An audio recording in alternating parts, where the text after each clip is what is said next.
السلام عليكم ورحمة الله. اللهم علمنا ما ينفعنا وانفعنا بما علمتنا وزدنا بك علما. ده أول فيديو لينا في سلسلة تعلم البرمجة. طيب يا سيدي، في الأول كده قبل ما نبدأ نغوص في لغات البرمجة، تعالى نعرف الأول يعني إيه لغة.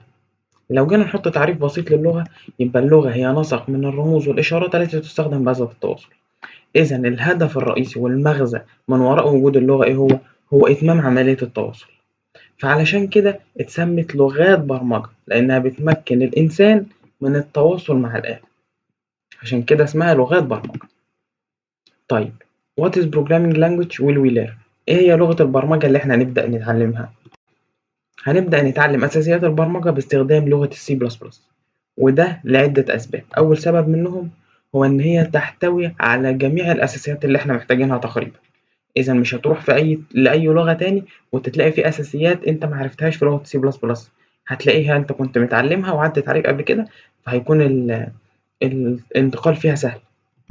السبب التاني إن هي بتسبورت الأوبجكت أورينتد بروجرامينج، وده بارادايم بنستخدمه في كتابة الكود، هنتعرض له لقدام شوية في ليفل تاني بعد ما نخلص الأساسيات بتاعتنا. بس ده بارادايم مهم جدا وبيدي اللغة سي بلس بلس قوة كبيرة. طيب إيه السبب التالت؟ إن إحنا بنقدر نمانج الهاردوير. يعني إيه تمانج الهاردوير؟ السي بلس بلس لغة قريبة للكمبيوتر. يعني إيه قريبة للكمبيوتر؟ يعني الترجمة بتاعتها للكمبيوتر سهلة، فأنت بتديك مانج أو بتديك تحكم في الهاردوير، فأنت بتقدر تتعامل مع الهاردوير بشكل كويس وعشان كده بيخليك أنت عندك أساسيات كويسة. طيب إيه هي الاستخدامات بتاعت لغة السي بلس بلس؟ كتير جدا الاستخدامات بتاعت لغة السي بلس بلس، منها بتستخدم وبقوة في الجيمز. ليه؟ لأن الجيمز بتحتاج جرافيك عالي وبتحتاج تمانج الهاردوير جدا، بالإضافة لده كله هي بتحتاج برفورمانس عالي، وكل الشروط دي متوافقة في اللغة السي بلس بلس. وأمثلة على ده عندك بابجي. شوف الجرافيكس قد إيه في البابجي. في بابجي هي معتمدة على سي بلس بلس. جي تي ايه، فورتنايت، الحاجات دي كلها معتمدة على السي بلس بلس لأنها البرفورمانس بتاعها عالي.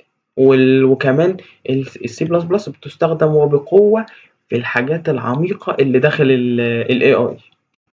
طيب وبتستخدم في عمل الاوبريتنج سيستم في جزء منه، يعني زي الماك واللينكس والويندوز. كل الحاجات دي بيستخدم فيها السي بلس بلس. ليه؟ لأن احنا محتاجين سرعة ومانج هاردوير، يبقى عليكم على السي بلس بلس على طول. ايه كمان؟ البراوزرز، محركات البحث زي جوجل كروم زي فايرفوكس، كل الحاجات دي محتاجة ده. كل الحاجات دي محتاجة سرعة، وإن السي بلس بلس بتستخدم في الحاجات دي يدللك قد إيه لغة السي بلس بلس قوية.